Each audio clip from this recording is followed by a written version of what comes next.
Ano na po ang napag-usapan sa pulong ninyo bilang Provincial Onion Commodity Council Business Led? Sa ngayon po ay pinagsusumikapan namin na ma-address yung issue sa presyuhan. Kasi alam naman natin na napakalaki ng gastusin ng mga magsasaka. Tapos ang presyo ay patuloy na bumababa. Minsan ay tataas ng konti, piso, 2 piso. Pero pinipilit na ngayon ng council natin na magkaroon sana ng isang uniform na presyuhan across the province. Magsaysay hanggang Paluan. Yan ang isa sa pinaka-main na issue na gusto namin na ma-address. Pero napakaraming dapat isaalang-alang. Lumalabas po sa inyong pulong na ang mga agent o ahente ang siyang kumukontrol ng presyo ng sibuyas. Totoo yan kasi sila yung umiikot eh. Hindi naman nakakaharap ni farmer si buyer eh. Ang totoo niyan, may financer muna. Yun yung puno. Tapos si buyer. Si buyer naman, hindi naman bumababa sa taniman. Si ahente. So, ilan na yan? Minsan si ahente, siya pa yung nagdidikta ng presyo. So, may komisyon na siya, may kita pa. Kung magkano kuha sa kanya ni buyer, gusto niya pa, ibaba pa ulit siya magsasaka. Napakasakit ng ganyang mga kalagayan. Ina-address pa rin natin yan. Ibig sabihin po nito ay mayroong irregularities pagdating sa presyuhan ng sibuyas.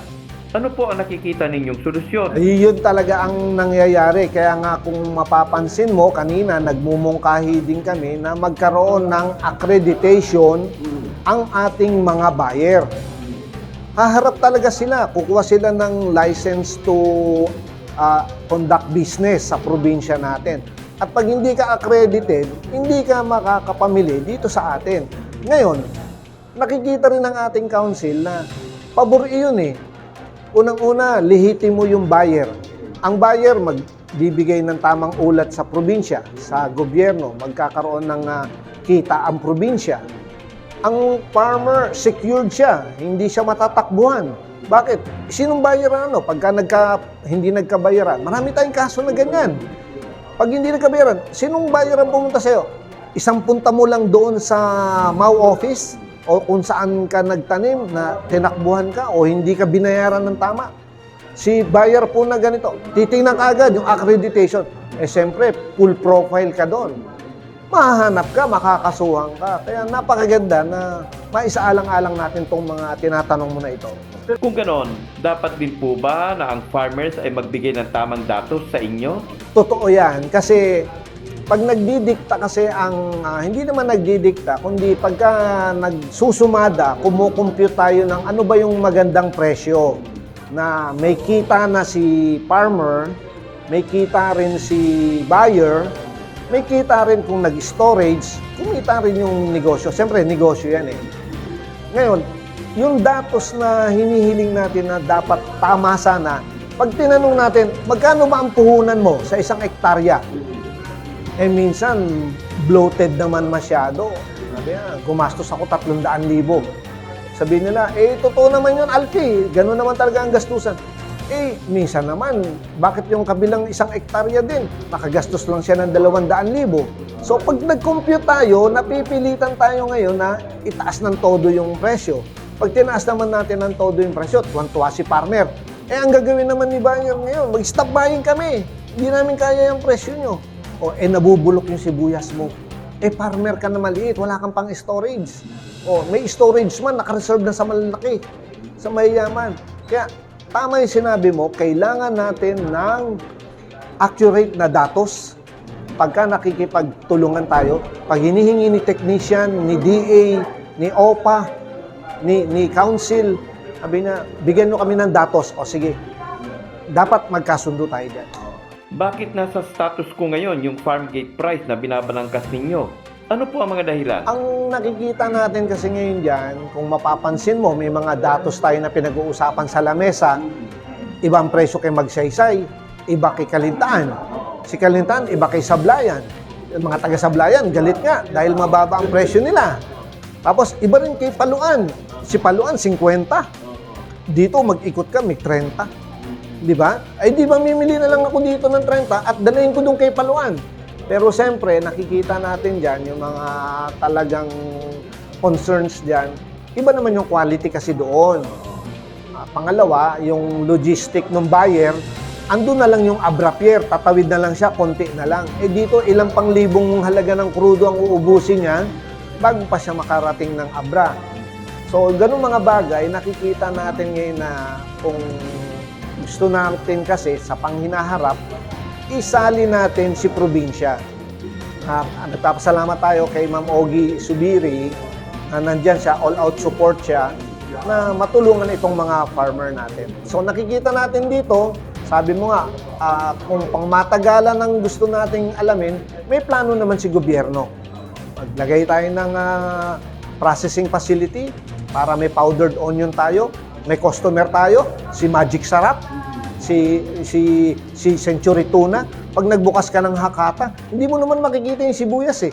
Pero lasahan mo, lasang sibuyas. So, isa yun sa tinatanaw ng ating regional office sa pamamagitan ni Attorney Banyas, Christopher Banyas, siya ang ating Regional Executive Director, na aralin itong mabuti at mayroon naman na itong marching order kay Secretary Francisco Chu Laurel na sabi niya mag-identify tayo, posibilidad ng mga lugar, tapos yung tamang volume, ilan ang kayang iproseso para mag-powder. At hindi naman naman kalakihan ng planta, kundi para matulong din ito sa mga magsasaka na yung natatapon nila, yung bulugan, yung reject, yung maliliit, yung may sugat. Lahat yan, pag binalatan mo yun, inayos mo yun. Pag natuyo mo, pwede mong ipulbos yan. Ibig bang sabihin, yung mga na-reject at hindi binili na sibuyas, yun ang ipoproseso para maging onion powder? Saan naman po ito itatayo? Actually, ngayon ay wala pa tayong identified. Ang gusto ni Secretary ay yung strategic siya. Malapit din kung ima-market na, nasa gitna ng production area, kung saan. At saka, siyempre, ang lagi namang compromising dyan sino yung magdo-donate ng lupa? Kanino mang gagaling yung lupa? Di ba? Kung may ibibigay si Magsaysay, baka sa Magsaysay malagay. Siyempre, mahal na ang lupa dito sa ating San Jose. Pero kung may magbibigay din sa San Jose, aaralin ngayon kung sino sa kanila ang pwedeng paglagyan. Dahil ito naman talaga ang sentro ng napakaraming produksyon Magsaysay and San Jose. Sa Magsaysay lang, ang nagparehistrong buyer, 17. Oo, daming namimili dito na sibuyas. Pati Nueva Ecija, they are claiming also na pag kinukulang sila doon, dito sila tumatakbo. Lalo na kung nadadamage sila, dito na sila tumatakbo dahil kailangan din nila yung sibuyas. At sabi nila, ang kalidad naman nila at saka sa atin, hindi naman na rin nagkakalayo. Hindi na rin tayo nagpapahuli sa mga kaalaman, technology na yan. Salamat sa mga taga-DA, MAU Office, hindi sila nagpapabaya sa suporta sa mga magsasaka. Nabanggit po kanina yung cost structure at clustering. Ano po ito? Yung cost structure, tsaka yung clustering, yung cost structure muna, paano ba yung mabubuo natin yung presyuhan. So, kukuha tayo ng datos ng ibang munisipyo, isasama-sama natin yung production cost nila, yung production cost ng iba, ilan yung private naman na hindi naman nabibiya o natutulungan ni gobyerno. Pagsasama-samahin yun, gagawa tayo ngayon ng isang strukturang solidong basihan para magkaroon tayo ng uniformity ng presyo. Si clustering naman, pinagsasama-sama natin yung mga ilang grupo ng mga magtatanim ng sibuyas. Sila ngayon, dahil sa clustering sila, nakaka-demand sila ng presyo dahil sa volume. May volume sila kaya kina-cluster natin. Kasi kung hiwa-hiwalay tayo, 1 tonelada lang yung iyo, sa'yo 2 tonelada lang up. Pag dumating si buyer, sabi niya, ay, ilan na sa'yo? 1 tonelada lang. Ikaw, 2 tonelada lang. Kailangan ko 20 tonelada Aalis, tapos pupunta ka na ahente. Bigay mo na, ganito lang presyuhan. Pero kung na-cluster natin sila, napagsama-sama natin sila, ilang tonelada kailangan mo? Si chairman, kausapin mo. Sige, kailan ng karga? Magkano presyo nyo? Ganito presyo namin Sabi niya, ay, mataas one time naman lakad mo, minsanan ka. Pero kukunin nyo sa mga miyembro na susuportahan natin si maliit na magsasaka. Ibig sabihin nito na aaralin muna ng council para makapagbigay ng tamang presyuhan o farm gate price? Baka masisi tayo ni farmer, sabi niya, sabi ni Sabi niya, ganito na ang bili ng buyer eh. Bakit kayo nagdeklara kayo ng ganitong presyo lang? Or pwede naman na sabihin ni buyer eh, ang taas ng presyo yung binigay eh. Sige, kayo mamili. Alis kami, lipat kami ng ibang probinsya, punta kami Pangasinan. O, punta. Lagi naman yan, kasi tayo naman, yung advokasya naman natin eh. Wala naman tayong kikitain dyan eh. Ang gusto natin, yung farmer talaga eh. Ang kikita dyan, magsisibuyas. Yung buyer, yung namumuhunan, si farmer. Pero wag naman malugi si farmer. Si farmer naman, kumita ng 10, 15, narinig mo naman sa discussion eh. Happy na yan eh. Di ba? Iba yung nakangiti daw, tsaka tumatawa. Pagtanong sa'yo, magkano yung presyong nakangiti? May kitang 10 piso sa 1 kilo, nakangiti na yan. Eh kung naging 35 pa, kasi ang usapan kanina, ang production cost nasa mga 20 pesos para makaproduce ka ng 1 kilong sibuyas. Kung pepresyo natin ng 30, may 10 ka na. Panalo ka na rin. Hindi na wag na natin paghanapan ng malaki. Pero siyempre, alam mo naman, hindi pare-pare ang ugali ni partner. Merong okay na sa kanya yon. Meron naman si one time, big time. Ay, hindi. Kung kaya ba ng 50, bakit hindi? Di ba? Yung mga ganun ba? So, para umikot yung industriya, ang mahalaga dito kasi yung chain reaction eh. Pag kumita ka ng konti, masaya yung isa. Si farmer, pag nagkapera yan, buhay ng tindahan, pupunta yan doon, bibili yan ng bagong motor naman yung mga katulong niya. Mamamalengke naman si Mrs. Doon natin tanawin sa ganon. Hindi yung, baba naman ang presyo, may mga Pero ang pinakamasakit, hindi mo pa naitatanong, ngayon, ay ang pag nasasaktan tayo sa epekto ng El Nino. Tama ka dyan, ng El Nino. Hindi mo makikitang na si sibuyas, gusto niya yung mainit. Hindi ka malulugi sa sibuyas. Ito ang totoo, hindi ka malulugi sa sibuyas sa init. Malulugi ka dyan doon sa sobrang pagtuyo niya. No? Talagang nakita mo, may sample kanina, pinakita si Mauromel, no? Yung iba yung nagiging forma na ng sibuyas. Reject yun. Pag umiba ang korte ng sibuyas, naging korteng kasoy na siya eh. Re-reject yun. Doon ngayon matatalo. Kaya, etong El Nino, isa pa rin sakit ng ulo natin ito. Imbis na ang pag-usapan lang natin ay presyuhan at volume, ngayon, pati na yung korte ng sibuyas, pag-uusapan na rin natin. Pinupunto po ng kapulungan ay ibaba muna sa level ng Municipal Onion Commodity Council ang farm gate price. Yes, oo. Kasi ang munisipyo na may Onion Commodity Council, ito yung konseho na pinagsama-sama ng lahat ng kooperatiba doon sa munisipyo, lahat ng asosasyon, magtatanim ng sibuyas, mamimili ng sibuyas, magtatrabaho sa sibuyasan, mga nagsasalandra, mga katulong, yung share sa sibuyas na partihan, gano'n. Lahat yan ay binubuo, lahat ng mga representative niyan, yung mga leader niyan, ginawa nating isang council. Ngayon, ginagabayan natin sila, paano naman natin ito mailapit kay gobyerno, andyan ang mga taga-DA, taga-AMADS, bumibisita sila, nagtatanong paano. Kasi alam mo, mabigat din ang problema. Nakakarating kay Presidente, sa totoo lang. Pinag-uusapan natin kanina, bakit nagbabaan ito kagad itong mga to? Biglaan ang meeting na to. Paano? Si farmer, nagwawala dahil daw may namimili na 20 pesos na lang ang sibuyas. Pero sinununsun naman namin. Siyempre, tayo yung nasa labanan eh, nasa battlefield eh, tayo nasa front eh. Punta yung mga taga-DA.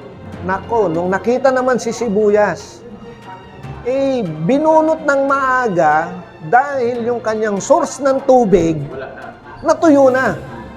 Ang buhay ng sibuyas, kung magpapatubig ka dyan, lumalaki yan. Magkakarga yan ng tubig eh. Tapos, patutuyuan mo na naman, sisiksikin ngayon ng lupa yan. Kaya kumukorte yan eh, bumibilog eh. Yan talaga ang tunay na buhay ng sibuyas. Ngayon, dahil sa wala na siyang pampalaki, dahil wala na siyang tubig. Dapat nasisihin niya si El Nino. Hindi tayo na nasa council, hindi si DA, hindi ang buyer. Diba? Ay tumawag sa Malacanang. Walang ganon. Sabi, walang bilihan ng 20. Hindi nga, pinoproteksyonan nga natin di ba? Kaya yun yung mga senaryo na minsan na exaggerate na, lalo na sa social media. Huwag naman ganon kasi lahat naman tayo nagsisikap na mapaayos natin sana. Ano po ngayon ang mangyayari sa pag-uusap o meeting na ito? Ang mangyayari kasi magkakaroon tayo ng full council meeting. Pag sinabi kasing full council meeting, nandyan yung LGU, nandyan yung mga buyer, nandyan yung mga grower, mga magtatanim. Tapos mag-a-agree tayo sa isang pagdidesisyon na natin na nakaset ito. Hopefully, in-invite na kagad kita sa March 13. Huwag ka, okay. Sa magsaysay natin gaganapin, ano? Na ito ay mapagtibay natin, maisagawa natin ng maayos na kung saan ay, siyempre, lugi na nga si farmer na El Nino pa. Eh si trader naman, si buyer, siyempre, hindi naman ako bibili ng sira. Di ba? Doon natin ngayon pag-uusapan sa full council meeting. Paano tayo magsasalubong? Na ito ang produce namin na El Nino kami. Pero yung mga good, di good ang presyo, wala tayong problema dyan, sabihin ni buyer. Pero paano naman yung talagang na sagasaan ng El Nino? So, yun naman, itatawid naman natin ngayon yun kay gobyerno. Anong support ang gagawin natin dito? O ito lang ang presyo ng sibuyas niya. Baka 20 nga lang. Kasi damaged na O, ayaw lumaki. O, so, lalapit natin kay gobyerno. O, sabihin naman ni DA, siguro mag-iisip na, sige, may mga programa kami na para makabawi, baka libre na ang buto mo, o may ayuda ka sa abono, hindi natin alam. Pero during the meeting, doon yan ginagawa sa full council. Importante po ba na ang isang individual na magsasaka ay maging miyembro ng kooperatiba? Hindi dapat nagsosolo? Yes, oo. Totoo yun. Kasi ang DA o kahit sa ibang sektor ng gobyerno, ibang ahensya, ibig sabihin, hindi na siya nagbibigay ng suporta ng individual. Kung halimbawa, magbibigay man siya ng traktora, hindi pwedeng bigyan kita. Kasi nagbibigay naman ng support ang gobyerno. No, kailangan grupo kayo. Magtatag kayo ng co-op, ng asosasyon, ng sama. Siguro, familiar ka na rin. Every now and then, dyan sa plaza, namimigay tayo ng harvester, ng traktora, ng mga makina, ng mga pump, di ba? Kahit yung solar-powered irrigation system, hindi pwedeng bigyan kita na ikaw lang. Dahil sabi mo, malaki naman ang lupa ko, hindi naman pwede. Hindi yun ang rason. Kailangan, sabay-sabay tayo umangat. So, mag-cluster kayo, bumuo kayo, ilang kayo dyan sa magkakatabi na yan, at pupuntahan natin yan, ibabalidate natin yan. O, tapos ano ba yan? Registrado ba yan samahan ninyo? O, yan ba'y asosasyon? O, kooperatiba? O, irrigators ba yan? O, samahan na magsisibuyas?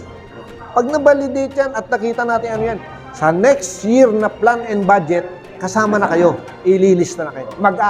Kami na ang hihikayat sa inyo, o mag-apply kayo. Kasi may programa tayo para dyan next year. Ibig lang sabihin na kung ikaw ay magsosola, wala kang maaasahang tulong sa gobyerno. Oo, parang may kasabihan nga yan doon sa bagay na huwag kang umasa para di ka masaktan. Kasi nag-iisa ka Nasa inyo po ang pagkakataon sa mga nais ninyong ipaabot sa ating mga magsasaka. Sa ating mga magsasaka, mga magtatanim ng sibuyas, alam na alam po natin na kayo man ay hirap na rin sa kalagayan. Mapalad, yung mga nauna, nakaani ng maganda, nakapagbenta ng maganda. Pero yung po mga nauhuli, kung magagawa lang po, pagsumikapan pa rin po natin na mapaganda pa ang ating produkto. Kaya lang po tayo nalulugi dahil po sa pag-umunti ang ating ani. Pangalawa, kung nasira ang kalidad ng ating ani, dyan po talaga tayo malulugi. Alam naman po natin na lahat tayo nagtatanim tayo ng sibuyas.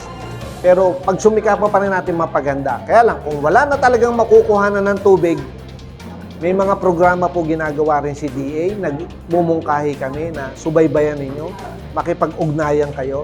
Lalo na yung paraan ng pagpupunla, baka kailangan agahan. Babaguhin na natin yung planting calendar, isa yon. Pangalawa, yung mga source ng mga tubig ninyo, baka kailangan i-rehabilitate na. Baka matanda pa po sa inyo yung balon ninyo, yung inyong deep well. Ngayon ay naghang, lumutang bigla dahil nawala ang tubig. So baka po, yung mga ganyang bagay, pwede rin po natin ilapit yan sa DA na yung suporta magagawa natin. So kung buo po kayo, cluster kayo, mas mabilis po kayo mapapakinggan. Kasi ilang magsasaka po yun na nakapangalan sa isang samahan lang. So, yun po. Okay, maraming salamat po at magandang tanghalian na po sa atin lahat. Kayo'y nakikinig kay Marraro at your service.